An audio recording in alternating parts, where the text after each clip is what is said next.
Hello friends, happiness cooking চ্যানেলে চলে এসছে তোমাদের সবার জন্য আবার একটা নতুন রেসিপি। তো দেখে কি বুঝতে পারছো কিসের রেসিপি? ভাতে আলু দিয়ে দিলাম, আর আবার একটা কী দিচ্ছি হলুদ হলুদ মতন, কেউ তো কিছুই বুঝতে পারছো না। তো বলে দিই, আমি আজকে বানাতে চলেছি একদম কিন্তু পিওর দেশি ঘি। আর হ্যাঁ, এটা কোনো মানে গরুর দুধ বা মোষের দুধের ঘি নয়, এটা কিন্তু প্যাকেট দুধের কেনা দুধে যে সর পড়ে সেইটা দিয়ে আমি আজকে ঘি বানাচ্ছি। একটু অন্যরকম হলেও কিন্তু খেতে হয়েছিল দোকানের থেকেও বিশাল টেস্ট বলতে পারো।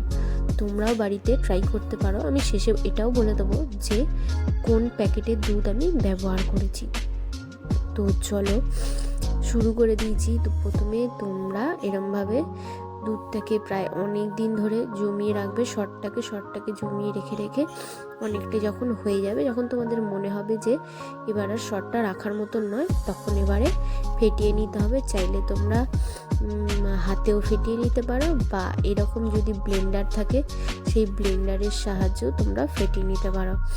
যেরকমটা আমি দুরকমভাবে আমি দেখিয়েছি, কিন্তু তোমাদের কাছে যেই জিনিসটা থাকবে সেই জিনিসটা দিয়ে তোমরা করে নিতে পারো। হ্যাঁ, একটু সময় লাগবে কিন্তু খেতে জাস্ট অসাধারণ হবে। তো দেখতেই পাচ্ছ খুব সুন্দরভাবে আমার ওপরে মাখনগুলো কত সুন্দরভাবেই না ভেসে উঠেছে। সেই মাখনগুলোকে আমি তুলে নিচ্ছি, আর হাত দিয়ে যখন জিনিসটা তুলেছি দেখো একদমই কোথাও হাতে লাগছে না, একদম খুবই সুন্দরভাবে পরিষ্কার হয়ে যাচ্ছে। তো দেখো কতটা মাখন বেরিয়েছে আমার। সেই মাখনের ভেতরে তলায় একটু জল আছে, সেই জলগুলোকে একটু পরিষ্কার করে নেওয়ার জন্য আমি কী করবো, একটু ছাঁকনির সাহায্যে এটাকে আমি ভালো করে ছেঁকে নেবো, যাতে এক্সেসিভ ওয়াটারটা বেরিয়ে যায়, যাতে কড়ার দেওয়ার সাথে কোনো রকম কিছু না ক্ষতি না হয়। তো যাই হোক, দেখতেই পাচ্ছ ছাঁকনিতে খুব সুন্দরভাবে আমি আলাদা জলটাকে ছেঁকে নিচ্ছে, আর খুব সুন্দরভাবে রেখে দিলে এরকম করে উপরে একটু ভারী কিছু জিনিস চাপিয়ে তো জিনিসটা খুব সুন্দরভাবে জলগুলো বেরিয়ে যায়।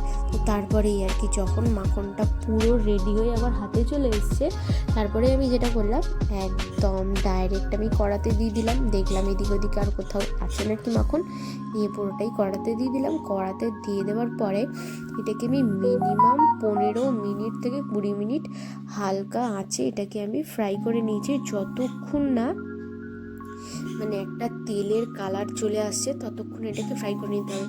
এটাকে যত বেশি ফ্রাই করবে তত বেশি জিনিসটা খেতে টেস্ট হবে।